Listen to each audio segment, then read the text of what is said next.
Olá, muito bom dia, muito obrigado mais uma vez pela sua companhia. Está começando mais uma edição do programa Agronegócio e eu desejo a você um dia muito abençoado. No programa de hoje nós vamos falar das habilitações de novos frigoríficos pela China. Vamos falar do dinheiro. O Bradesco se tornou o maior banco privado do Brasil a emprestar dinheiro ao setor do agronegócio. Vamos comentar da situação difícil que o setor produtivo leiteiro vem passando em relação à importação de lácteos do Uruguai e também da Argentina. E eu vou comentar do frete rodoviário que aumentou tanto no valor quanto no quilômetro rodado e também em volume de carga. E eu vou conversar com José Arthur Afonso dos Santos, diretor de marketing da Associação Brasileira do Santa Gertrudes. Nós vamos falar da raça bovina muito conhecida, a Santa Gertrudes. O programa Agronegócio já está no ar.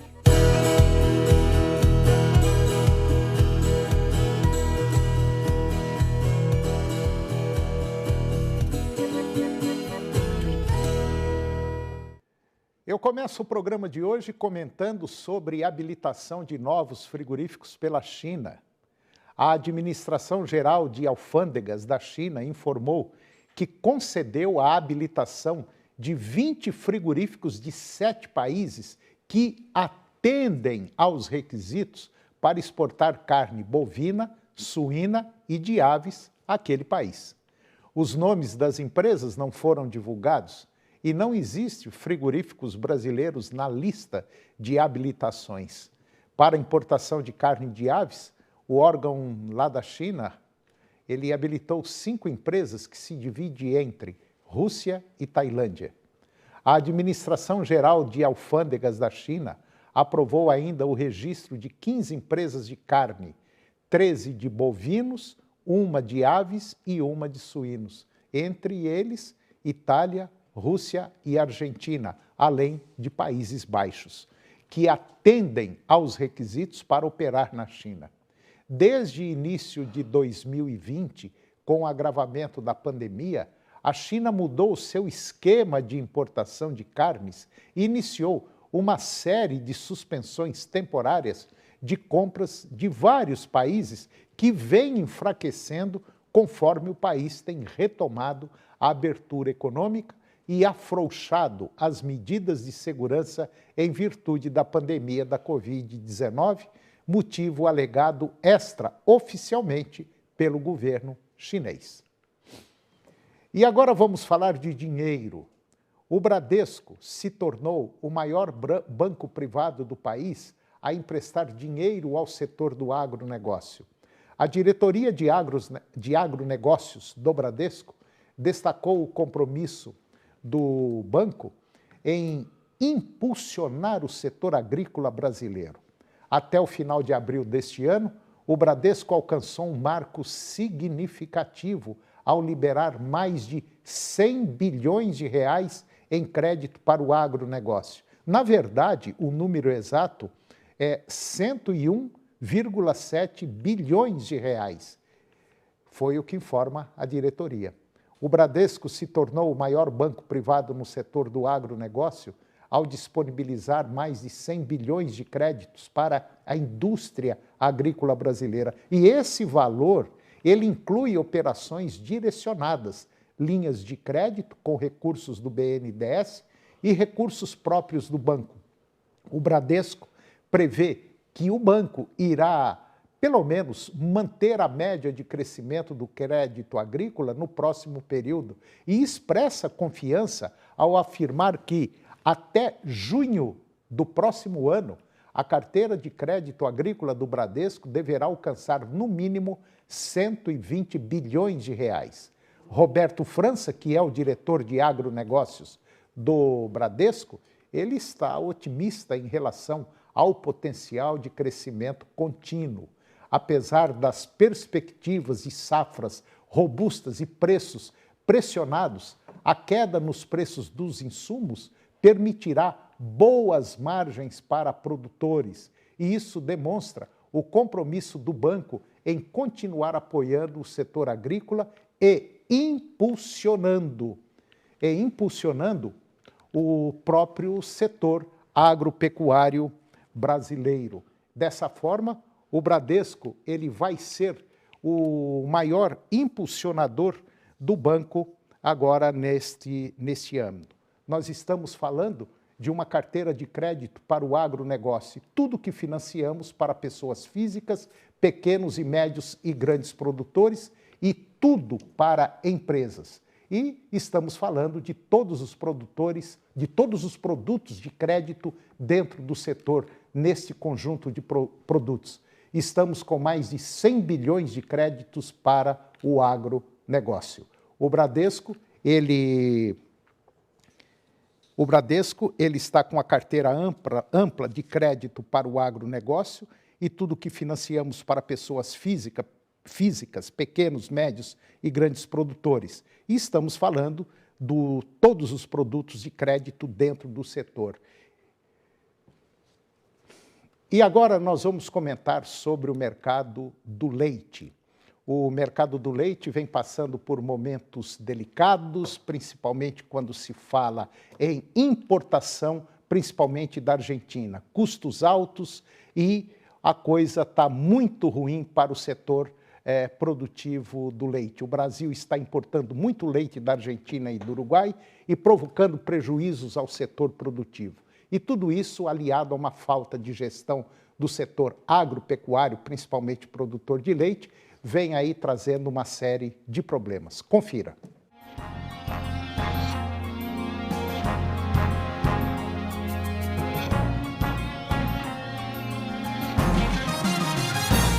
Olá, tudo bem?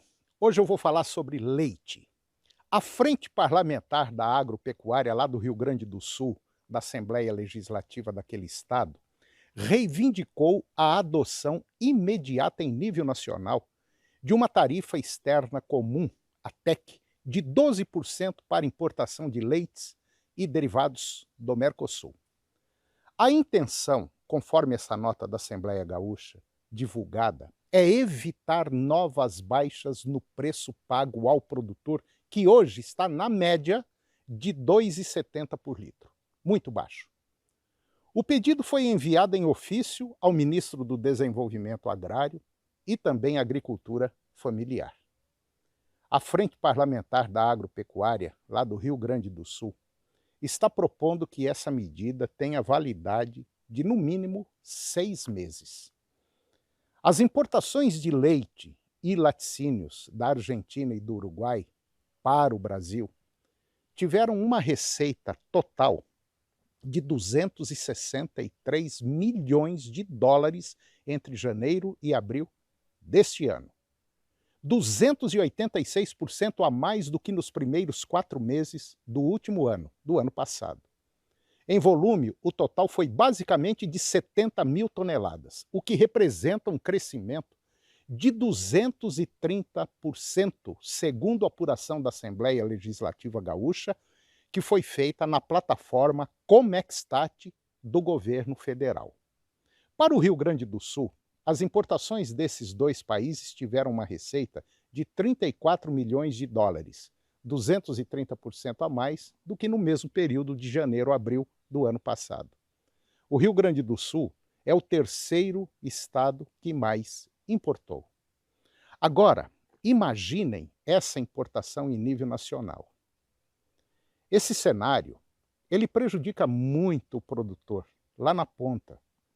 E vale lembrar o seguinte, a concessão de subsídios desses países, Argentina e Uruguai, alcança mais de 50% dos seus produtores. E aqui no Brasil, nada. Para entender como o mercado se movimenta, é importante analisarmos os principais fatores que influenciam esse problema: oferta e demanda.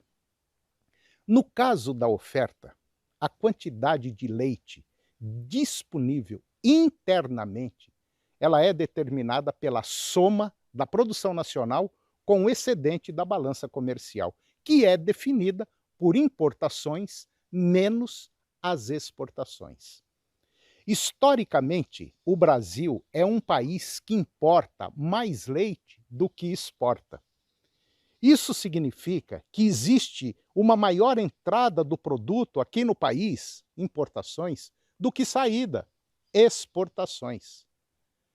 Quanto maior for essa entrada por meio das importações, maior será a disponibilidade nacional de leite, o que pode ter um impacto nos preços dos produtos lácteos no mercado interno. Da mesma forma, quando ocorre o oposto e as exportações aumentam, o que indica oportunidades de venda, de negócio para o Brasil, lá para fora, para o exterior, a disponibilidade interna de leite diminui. E isso tende a elevar os preços dos produtos lácteos para você, consumidor. Segundo dados divulgados agora na semana passada pela Secretaria de Comércio Exterior, que é a SECEX, a balança comercial de lácteos apresentou um resultado em equivalente leite de cerca de 7 milhões de litros para exportações e 203 milhões de litros para importações. Quer ver o exemplo? Saldo mensal da balança comercial brasileira de lácteos em equivalente leite. Só para você entender, esse gráfico que nós vamos mostrar agora, ele foi elaborado pela Milk Point. Veja como está a situação. Em azul, nós temos as importações, que em março deste ano chegou a 203 milhões de litros, que vieram de fora. Em verde, bem pequenininho, quase não dá para ver, nós temos as exportações brasileiras de lácteos, insignificante. E em vermelho, nós temos o saldo brasileiro negativo de leite. Portanto, dá para perceber claramente que o Brasil é, por excelência, um enorme importador de leite, o que coloca o setor produtivo brasileiro sempre na berlinda, sempre em situação dificílima. E aqui agora, eu quero abrir um parênteses, um alerta, e alertar os senhores vereadores, deputados estaduais, federais, que olhem para esse setor, que de maneira geral é um setor que trabalha escravizado. E os senhores têm por obrigação proteger, sim, esse setor, que é muito importante na cadeia produtiva e econômica, social, aqui do nosso país. Está nas mãos de vocês a condução desse baita problema que precisa ser solucionado urgentemente. Um grande abraço, muito obrigado e até a próxima.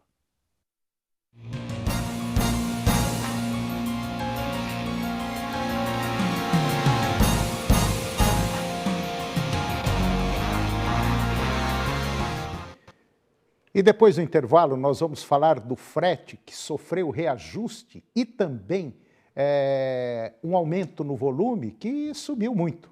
E eu também vou conversar com José Arthur Afonso. José Arthur Afonso, ele é diretor de marketing da Associação Brasileira do Santa Gertrudes e nós vamos falar da raça bovina Santa Gertrudes. Nós voltamos já, é um minutinho só.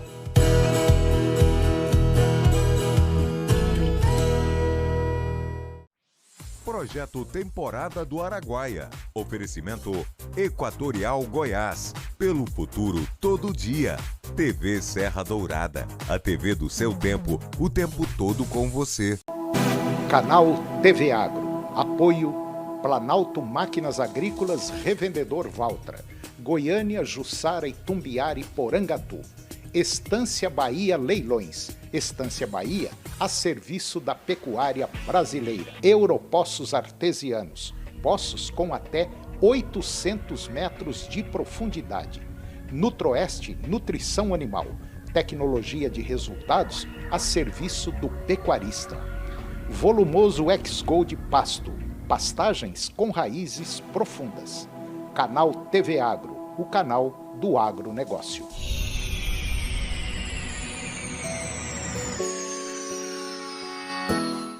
Todo dia esse sofrer. A faixa eu e nada é tudo mesmo pra você. Você já sabe o que fazer. Antes da faixa tem que parar e me esperar atravessar. O certo é fazer assim. Eu cuido de você e você cuida de mim. Chega de sofrência no trânsito. Respeite a faixa de pedestre. Detran, Governo de Goiás. Galera, nesta terça-feira no Serra Dourada Esportes você vai conhecer a história de Maria Eduarda, uma atleta de 15 anos do Vila Nova que foi convocada para a Seleção Brasileira Sub-15 de vôlei. E ainda, Max Verstappen se iguala a Ayrton Senna em número de vitórias na Fórmula 1. O holandês tá mandando bem demais. Ele é arrogante, mas é muito bom nas pistas. Nesta terça-feira, às 11h30 da manhã.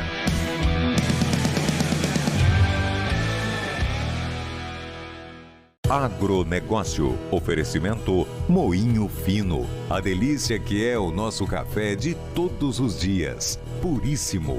Senar Goiás, a maior escola da terra. Seu New Holland precisa de uma peça? Clica na Carpal que chega. carpaltratores.com.br.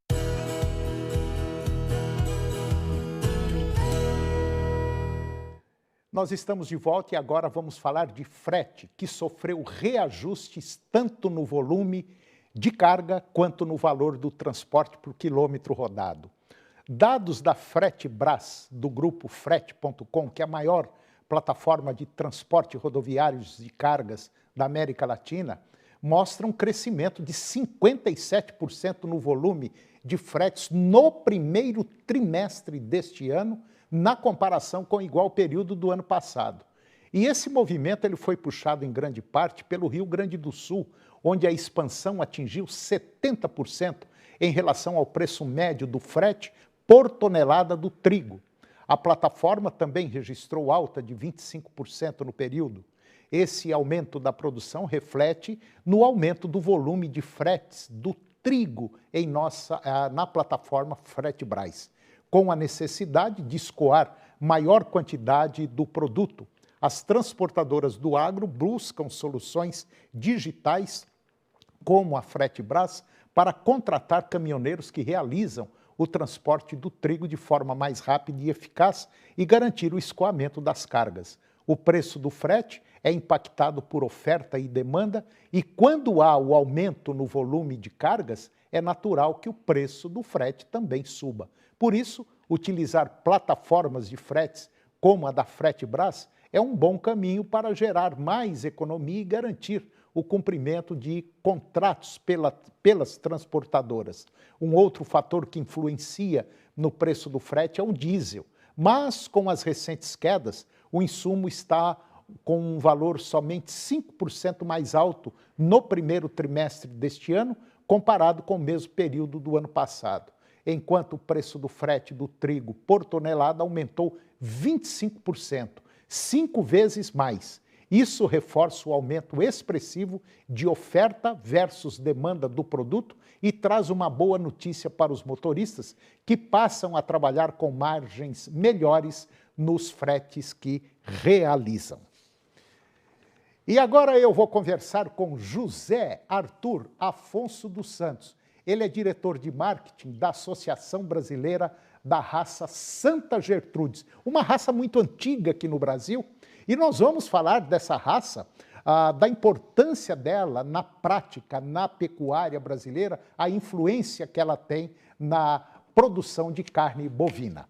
José Arthur Afonso dos Santos, muito bom dia, muito obrigado pela sua presença. É um prazer tê-lo aqui para falar de uma raça aí que está aí, basicamente, acho que desde 1990 e qualquer coisa, ela já está presente aqui no rebanho brasileiro. Tudo bem? Bom dia, Antônio. Obrigado aí pelo espaço. Bom dia a telespectadores. Na verdade, é um pouquinho mais antigo que isso, né? A raça chegou no Brasil em 1953, foi trazida pelo King Ranch, que desenvolveu a raça lá no Texas. O King Ranch, que é bastante conhecido como também berço do quarto de milha, né? Então, desde 53 a gente está no Brasil. Em 95 a gente começou com o programa, uma parceria com a Embrapa, participando do programa Gene Plus. E de lá para cá a raça emplacou, né? Apareceram outras raças aí no caminho também, mas o Santa Gertrudes, ela é muito fiel, porque os resultados que ela apresenta no cruzamento, principalmente com a Nelore, é muito bom, né? Exatamente. A gente tem resultados muito bons. A gente fala que é uma raça que não é da moda, é uma raça constante. Né? A gente vem com criadores que criam Santa Gertrudes há mais de 30 anos e que utilizam no cruzamento industrial, que obtém grande resultado. E a gente vê uma evolução muito grande da raça nesses últimos 10 anos, porque a gente fez um plano onde a gente centralizou as necessidades do mercado brasileiro, né? Onde a gente entendeu que o Brasil, a gente tem diversos microclimas dentro do país e diversas necessidades. Então, a gente conseguiu desenvolver um animal hoje que consegue se dar bem tanto no sul do país como também no centro-oeste e norte. A gente vê resultados bastante interessantes em todos os biomas brasileiros, né? Bom, a Santa Gertrudes hoje está, vamos dizer, espalhada basicamente na América do Sul todinha, né? Tem muitos países, muitos estados brasileiros também, que utilizam essa raça com resultados muito bons, né? Exatamente. Principalmente precocidade, né? Muito focado em precocidade. Acho que além da precocidade, a gente vem trabalhando em parceria com a Embrapa também para a melhoria da qualidade da carne do Santa Gertrudes. Né? A gente tem um posicionamento muito claro hoje, onde a gente consegue focar o Santa Gertrudes em cruzamento industrial a campo para ter uma carne de qualidade. Né? Então, a gente vê esse bônus, né, da qualidade, não só produção de carne, mas esse bônus da qualidade, principalmente nos resultados de frigorífico, né, nos abates. E hoje busca-se muito o bem-estar animal. Agora, o Santa Gertrudes, dentro desse contexto de bem-estar animal, é um animal calmo, né? Dócil, tranquilo, né? Extremamente calmo. A gente vê, diferente do que o pessoal chama, né, do Nelore, sendo Nelore, a gente fala que o Santa Gertrudes, apesar de correr bem, né, de acompanhar o Nelore, é uma raça muito tranquila, onde normalmente os manejos nos rebanhos são a pé, dentro do mangueiro, né? Então a gente tem essa facilidade. Agora, vocês vão trazer aqui o Congresso Mundial do Santa Gertrudes, que vai ser agora entre novembro e dezembro. Me fala um pouquinho sobre a importância desse congresso. Esse congresso acontece a cada 2 anos, Antônio, nos países que são membros da Associação Internacional de Criadores de Santa Gertrudes. Né? Então, vai acontecer aqui no Brasil de 26 de novembro a 11 de dezembro. Ele vai passar por 4 estados brasileiros. Eles começa em Sergipe, depois ele vai para o Paraná, Mato Grosso do Sul e São Paulo. A gente vai estar contando com a presença de 10 países de diversos continentes: Austrália, África do Sul, Zâmbia, Estados Unidos, México, Colômbia, Bolívia, Paraguai, Argentina. Diversos países estão vindo. A gente está contando com atendimento, né, com uma perspectiva de mais ou menos 100 participantes desses países, onde eles vão conhecer a realidade brasileira e a gente vai conversar sobre Santa Gertrudes. Vai ter muita troca da realidade de cada um desses países.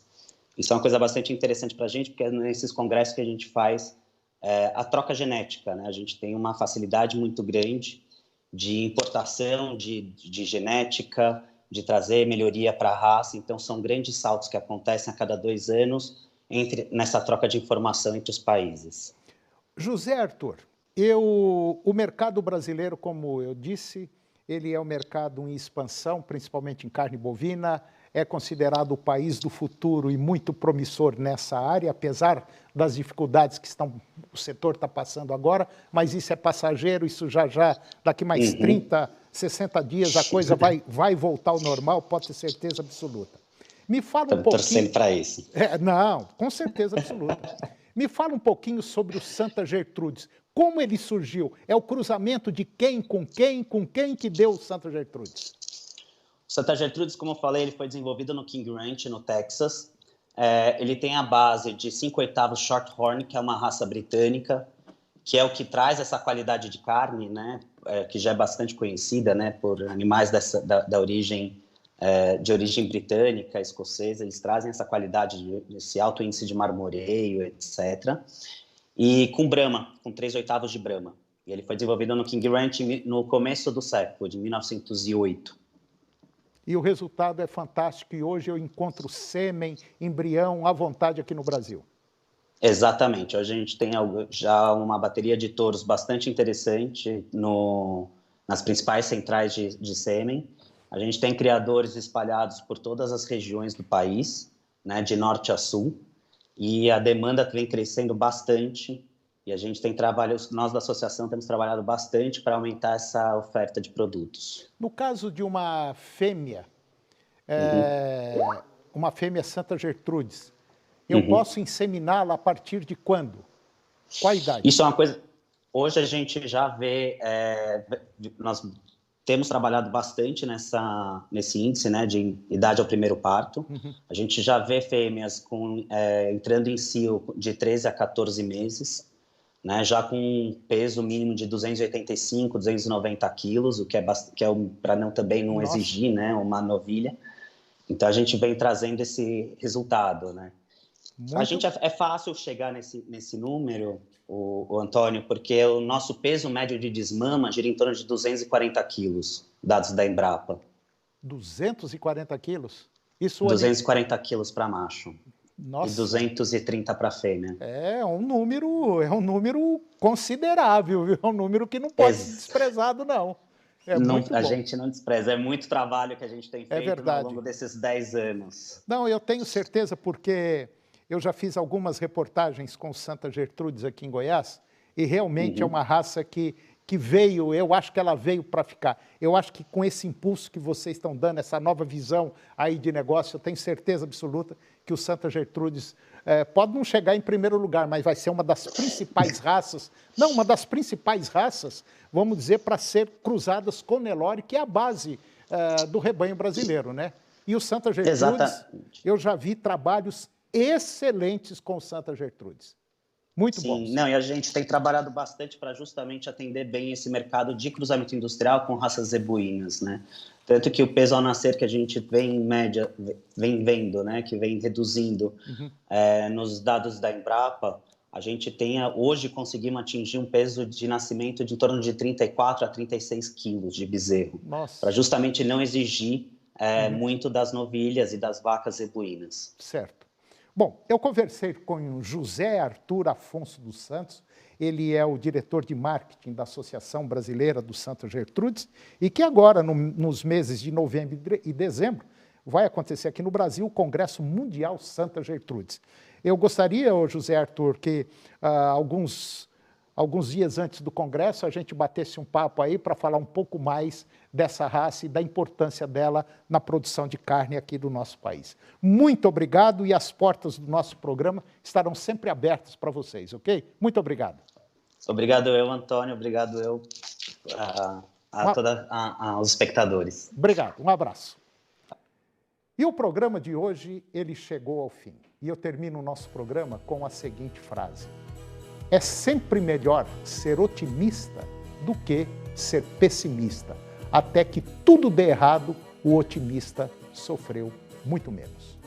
Um grande abraço, muito obrigado pela sua companhia, que Deus nos abençoe e até o próximo programa.